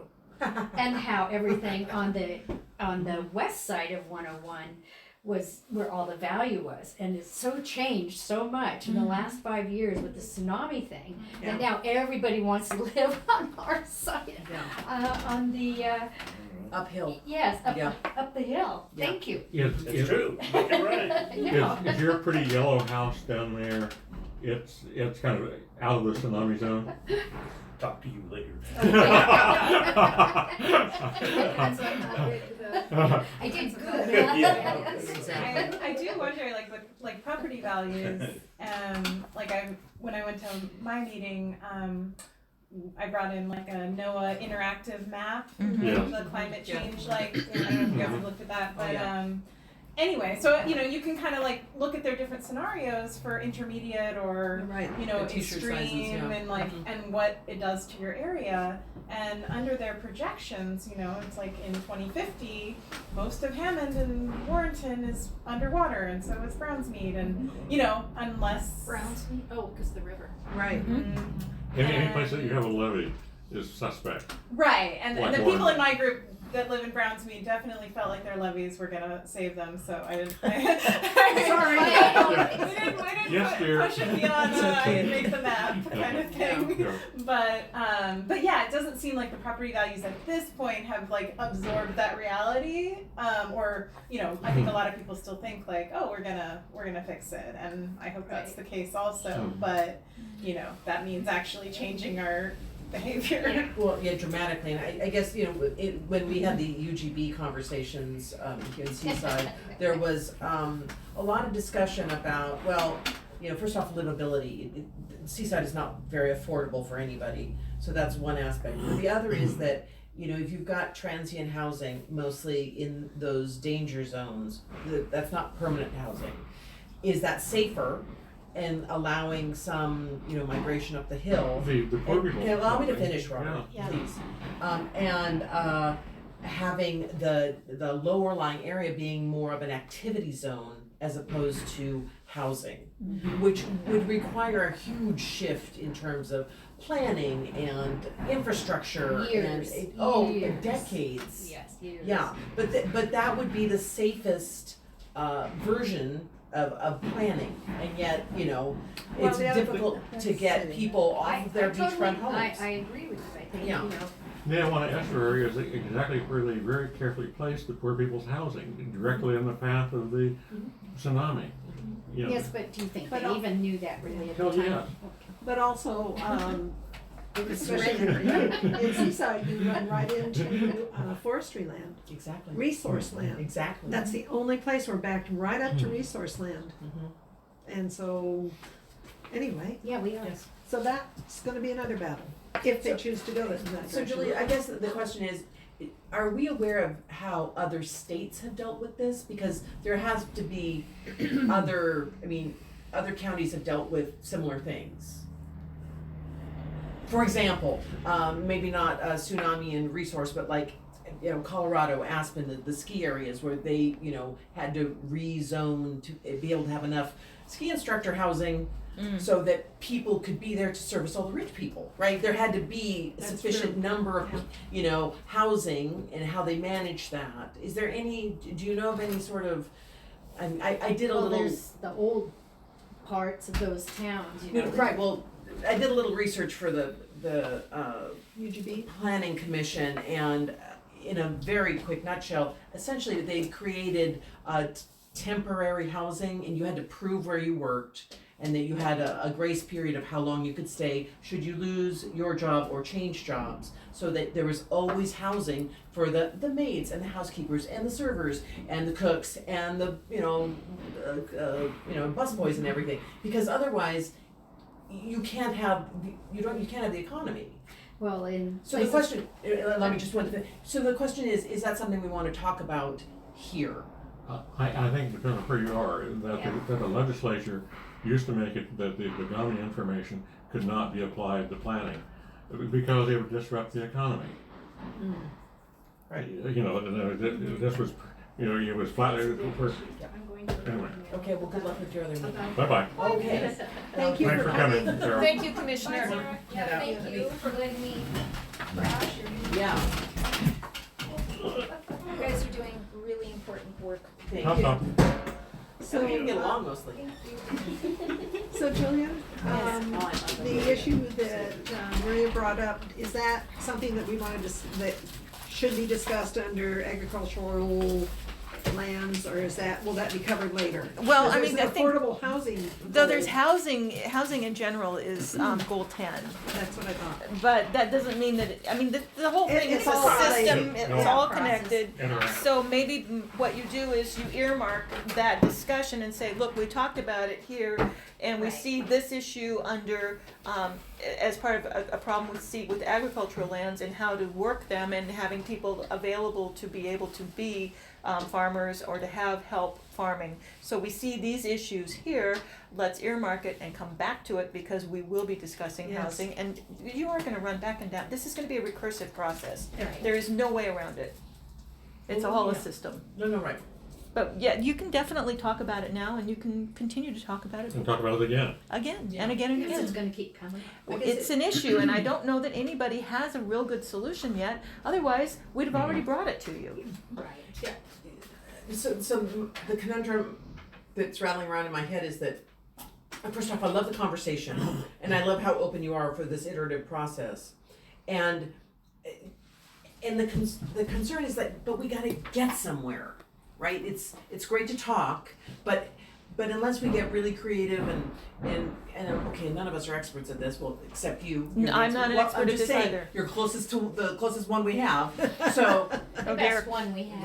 Right, you know, Can you, at our group, you kind of explained the process in a way that was really helpful for us. I think it was you. Where you said like, because I think a lot of us in our group Thank you. were feeling like, okay, we just talk and talk and talk, and we have no idea if this is just going into the ether. Yes. I see the conversation. Yes. So I remember what you said basically was like after we get through a few goals, you guys go and like Yeah, okay, put you're, it all together. you're looking Yeah. for this kind of the schedule sort of thing. So how, that was one of my questions earlier to you, was what you wanted to see with the goal and moving toward maybe being more encouraging towards smaller farms. So what we're doing and what I'm hoping to do with all of the groups is get everybody through goal 4 before Christmas. I'd like everybody to be through goal 4 by the end of November, and then probably take December off and give staff time to breathe. And also take all of these ideas, probably gonna take us a couple months, take all of these ideas and dump them together and prepare a draft and bring them back to you and let you look at them, see what we got right, see what we got wrong. You've had your discussions, have some more discussions, and play with them. I think you're gonna see that There's gonna be progress. there's going to be progress, plus you're gonna have an opportunity to mark up stuff and bring more ideas to it. Which makes it easier when you have it down in front of us. Exactly. And some of the things that we're already talking about, it does come in front of you, and then you're gonna be able to work through it. That's how I work. Well, I that's want it how, in front of yeah, me. that's how Yeah. most of us do. In the air, it doesn't work so well. So we'll bring it back to you, you'll play with it some more, Yeah. we'll get another draft out. Eventually then we'll take like goals 1 through 4 to the CAC, the countywide one, from your recommendations basically to the larger group, to the CAC. And I think probably by the time, we wanna get pretty much all the way through it before we take it to the planning commission, so that they're dealing with a whole document. Okay. And that's the 33-month thing, so you're gonna see this stuff coming back, and you're gonna get toward the end of some of it and say, you know what, we didn't address this back in goal Right. 3 or 4 or 5 or wherever. It's gonna keep coming up. I've been to a lot of meetings, corporate meetings, where we sit around and stuff flies and it goes around, and then we all eat our lunch and then we leave. I mean, it does happen all the time, but this is. No, I hear you. I have a professional background as well. I guess what I'm struggling with is it all feels so amorphous. It's all so intangible. It's also, oh, here's an idea, and it's so bouncy around. And maybe that's my own interpretation of this process, and maybe that's, I just need to, buckle up and enjoy the ride. Maybe that's the case. I just want to make sure that Anything that we discuss turns into plans. Well, I have faith in that, actually. I have faith that, my goodness, we've sat for 33 freaking months. I think something is gonna come out of this, whether that will get adopted, entirely different question. Or how it's going to look when it's Exactly, entirely, that's That how, we don't have no, control no, over. completely agree. Well, you have all this input at this level, so this is what That's I'm it. hoping is that that input is gonna make it through. Yeah. And, I mean, that's the idea, is that it's coming from the grassroots. But we can't be too agreeable a group, or we're gonna forget the people who hate any of our ideas. That can pop up at the end of the process. You're not that agreeable, Robert. I think it's important not to be. But don't forget that the public is welcome to our meetings. Well, but they don't come until the tail end of the process, and Russ has experienced this process that you have to. The public comes to our meetings. I know. We always Do they? have We the get- public. We get one, we usually get one. Hold on, hold There on, we go. hold on. I just I share your frustration, and I wonder if what we're looking at is so present that in 3 years' time, when we've rounded all this up, it's gonna be irrelevant, and we're not very forward-looking, we're pretty In the moment. stuck. I don't think Can I things add move to that that? The other Help piece yourself. is that and this is my own shortcoming, so I know I'm guilty of this, I'm sure the rest of you are not, is that I'm gonna filter everything through how what I see and how it impacts me, right? That's the filter typically. But that's why I feel like if I could learn more about how other areas have dealt with this, it would give me a frame of reference so that I could get another perspective, and that's what I feel like I'm missing. I know I keep asking for, well, how is Vail dealt with, and maybe what Vail did or Aspen did isn't relevant, but at least it gives me a frame of reference to be able to measure what we see here, I guess is what I'm saying. Yeah. I don't feel educated enough. Do you have any friends in the Dallas-Fort Worth area? I have no friends. Well, you're lucky on that. So, yes, please. Can I ask how many groups, this is Clatsop Plains area, how many others are in this county? Well, we have South? six, six total. Six total? We ended up having to combine the Seaside Rural and the Elsie Vine Maple because there were like only one or two people each, and so it made a larger, better discussion if we combined those two groups. You have Lewis and Clark Valley? Only Woluski, Lewis, and Clark. They're LCAL. Mm-hmm. That's right, LCAL. They have the cool acronym. And we're CAC. And you're So to put them together is easy as 1, 2, 3. Is that what you're saying? That Lewis and Clark, Elsie? Lewis and Clark, only Woluski is one group. Northeast area is another group. Southwest Coastal Citizens, that's the Arch Cape Cove Beach, that's south of Cannon Beach, Yeah. basically that little enclave down there. So, and then you have Elsie Vine Maple, and then one of the largest ones in the county is the Seaside Rural. Oh, really? Mm-hmm. Oh, really? And that's east. That's basically this whole area Just the east whole of tree Clatsop farm, Plains. Just basically the tree farm. It's a lot of tree farms. Yeah. Oh. So you're going to each meetings just like we're having right now to all those? I'm not going to every single one of But them. I mean, that's It's taking place. representation, yeah. That's going on once a month, and I'm hitting 2 or 3 meetings a month. Oh. And we always get to have her, right? Yes. Not always. No, There no. will be, what, didn't I go on vacation? I went on vacation. Did I No, miss you let guys? you know. You've been on vacation No. lots. I was gonna say. Sometimes you will have other staff people because we can't all be in the same place at the same time. We can't. But so you'll have rotating staff a little bit. But so Gail is your primary person and I'm her backup. So she's gone right now and so I'm being primary today, but she'll be back next month. But sometimes we get both of you. Sometimes you do. So we're projecting what'll happen 10 years from now? We're hoping for a 20-year. We're fixing a Value. 20-year cycle? We're hoping for something that is a vision for 20 years. Okay, got you. Thank you. But I think really everything moves slowly. Even we're Yeah, Or so I rapidly think you're things not are moving aware. faster. I mean, I'm respectfully gonna disagree with you well, on I that. don't mean with the way the world is moving. I'm talking about, this is a community, and as you were talking about, entertainment could be by the ocean and houses. As an and example, right. These are things that. Oh, that would take, yes. And most of what Absolutely. we're talking about is kind of a evolution of things. you Yeah, know? totally. And it Yeah. takes time for things to evolve. Decisions are made, things are put into place. It takes time. Well, one of the things that you're doing is creating some aspirational goals here. So let's go back to that for a minute, maybe. Livability. Sorry. Your aspirational goals and what these goals might do to help you shape what you want to see for your community in the next 20 years. Yeah, so what can we do? One of the things we do is we recognize what's here now, and we try and encourage what we like and figure out how to discourage what is affecting livability negatively, or that is kind of an example. But That's helpful. Just to help you frame it a No, little right, bit. yeah. Again, I just feel less, when we were at the workshop, I found that fascinating because I understood all the words that were flying by and none of the context. I learned a lot and nothing at the same time. It was such an interesting experience because I don't have a frame of reference for that. So what it made me realize is that I don't know how I can make myself more educated. I don't know how I can give myself better preparation, and I know I keep harping on the same thing. Do you have any suggestions? I mean, I don't want to become a planner. Obviously, that is But you not- are a planner. You are a lay planner. You are. Right. Emphasis on the lay. It's okay. But I just, I don't feel well prepared. Russ, have you been going, or have there been more of the Elk Solutions team meetings? No. Good. I haven't done anything. Good. Not lately. Good.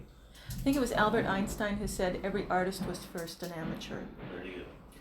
True. Just kind of be patient with yourself. Yeah. And also- I feel like you understand what I'm saying is that, I do. yeah. I do. But I mean, I think I do because I didn't go to school to be a planner. I Right. turned into one. Yeah. And part of it was just letting go and Learning. taking it in.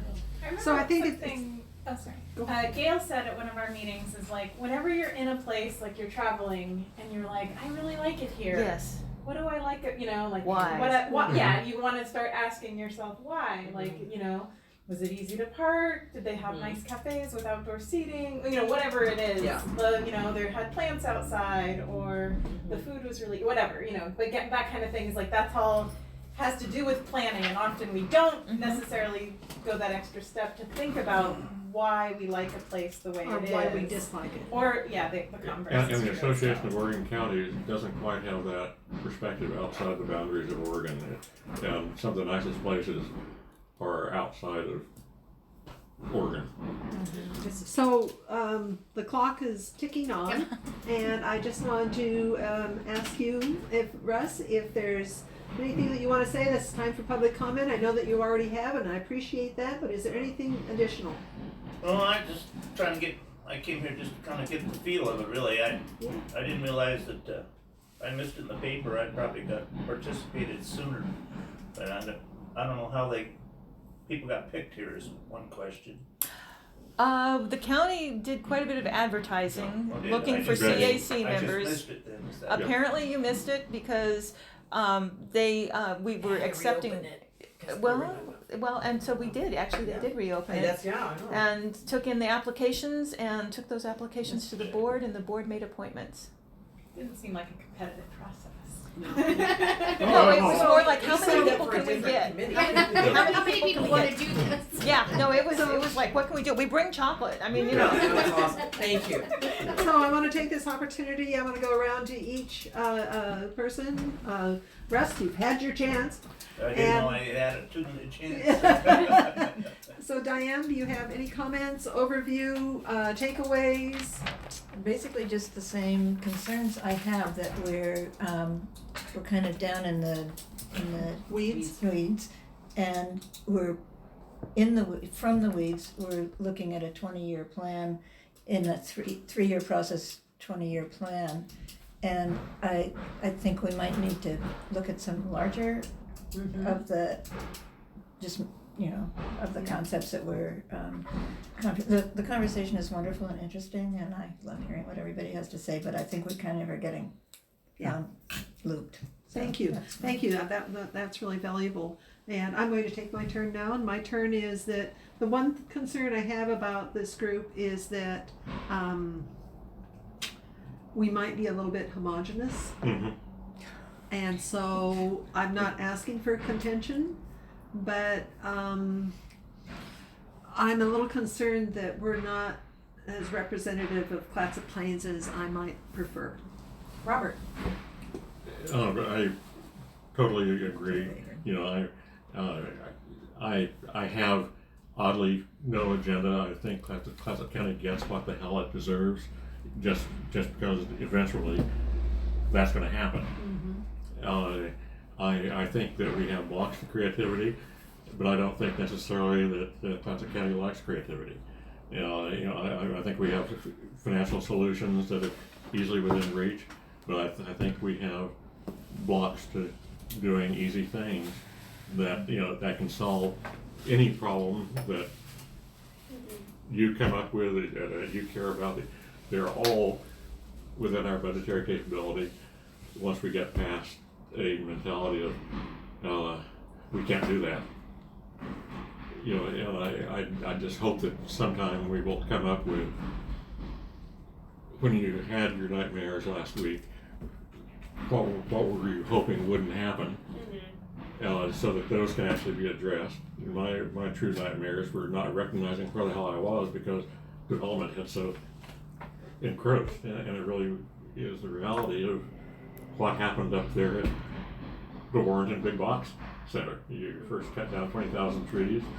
That was by the sign that said scenic byway, and go from there. So, period. Thank you. Jerry? Okay, well, I have faith in this group. I do. I think that there will be some things that will come about as a result of this work. I would hate to think that we're sitting here doing this for no reason. That would be disappointing. But I'm so new to this area that I actually am just sort of sitting here, taking it in, learning a lot. I don't have a lot of input yet because I'm not that familiar with everything, but I'm listening to it, I'm becoming familiar with it, and I'm looking forward to me adding to the group more as I get more learned. Thank you, Jerry, and I just want to say that I appreciate you being here because you are actually our diversity. Did you know that you're our diversity, Ross? Maria? Yes. Well, first off, I'd like to thank our newbies or our interlopers or whatever, however you Yes, I'm sorry, honored. Encroachers. And I sincerely hope You're you not come from again, around here, are you?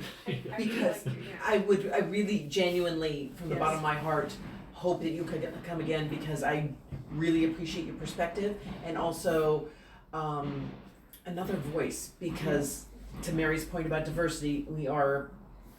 You're inbred, lacking. they're really related. Yes. No, we're related. I'm not related, no. But the other thing I wanted to say is that I think, and I apologize if I sounded somewhat negative, I do have faith in this process. I do believe we're going to create amazing things. Of course, there is the risk that not what we hope will come out of it, but at least we got to give it our best, because this is our only option. But the other piece that I think was very helpful, and I can't remember who said it, was, or maybe it was you, Julia, about having the aspirational goal. And I think what Diane said is it's the juxtaposition of the aspirational goal with the in the weeds, and we're getting stuck in the transition between what we're feeling, thinking, and all these problems, and then how we want to relate it to something. And for me, that was my takeaway today. So I'm going to focus on, if I got to be, goddess for the time, what would I design? And that's going to help me, I hope, understand and do research and educate myself so that nirvana can be manifested. Thank you. Very well said. Well, I just want to say thank you to all of you for welcoming us, and it was really fascinating to see how a different meeting runs. Ours is better, isn't it? Leave it to Robin. You are so competitive. Well, you run a tighter ship, I think. Thank you, Mary. But, She has to.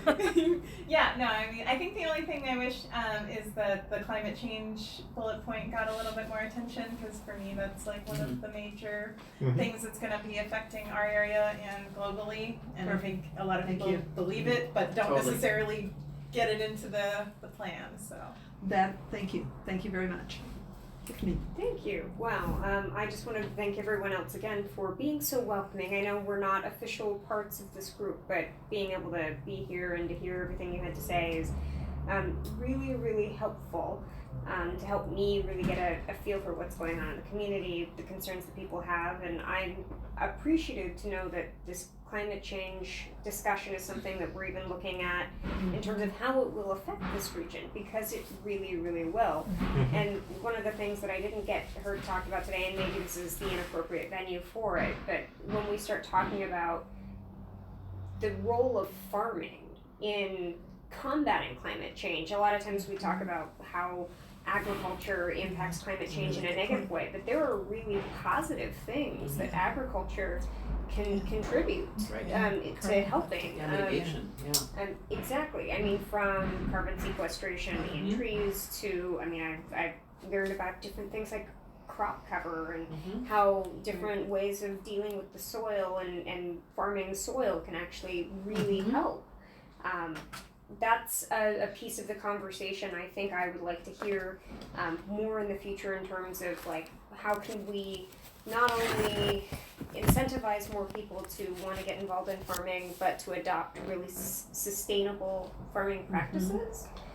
That I think is a really cool piece of the conversation in terms of where that could go. So again, thank you for having us be here. Even though we're not official parts, I will try to get back here again. It's fun. You're not hearing much about climate change is not out of disinterest here, but it's been of interest all the way along.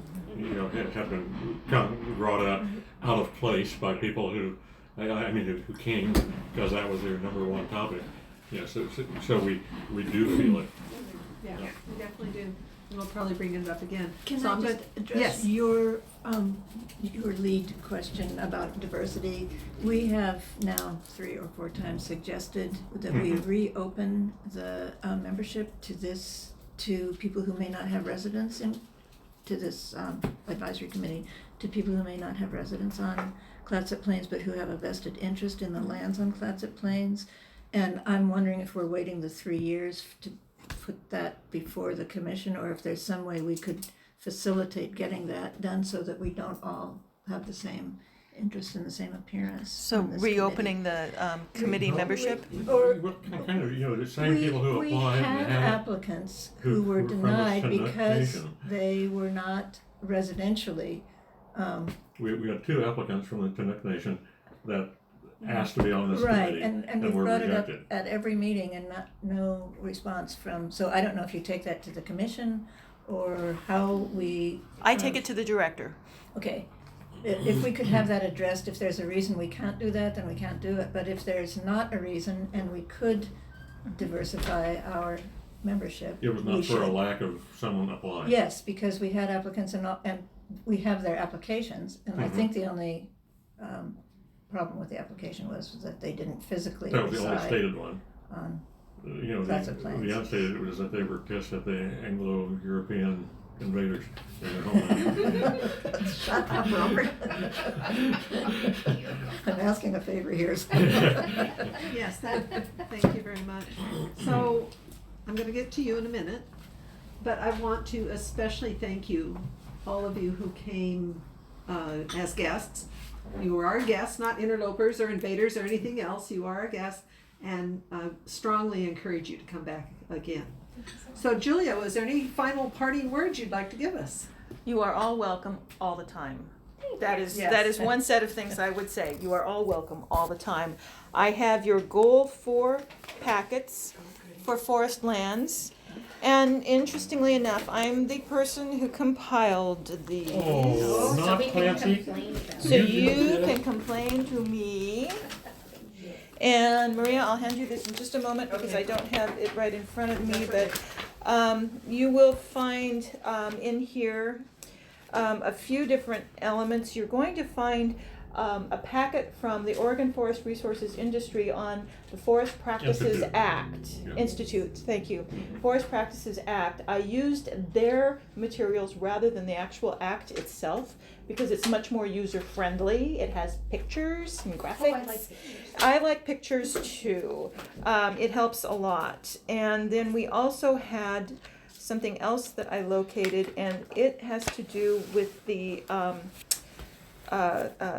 climate change aspect that some of you have talked about, and I don't have it in front of me, so I can't find it right now.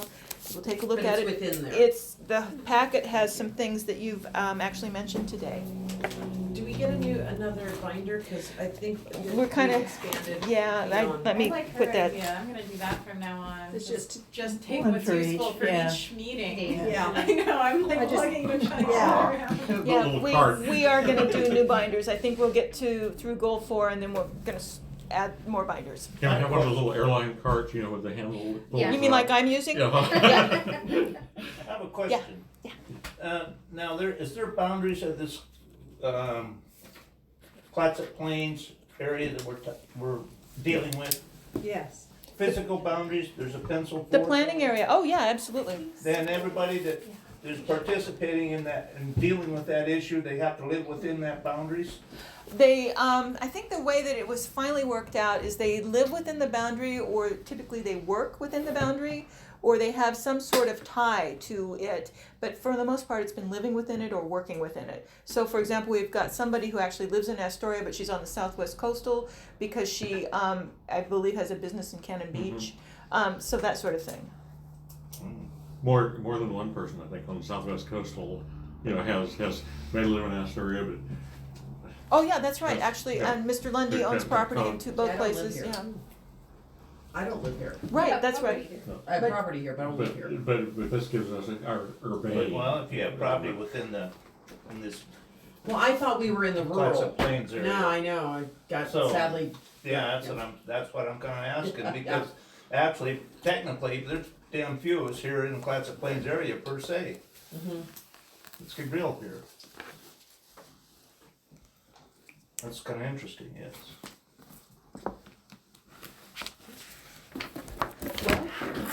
We are who we are, I guess. I don't know, I don't know, have an answer for that. Yeah, can you get the boundaries of that at the county offices then? Well, I can Do you have a boundary line? Here's the map. I think this has got it. So basically, this is the comp plan map. I don't think this is gonna help because this is,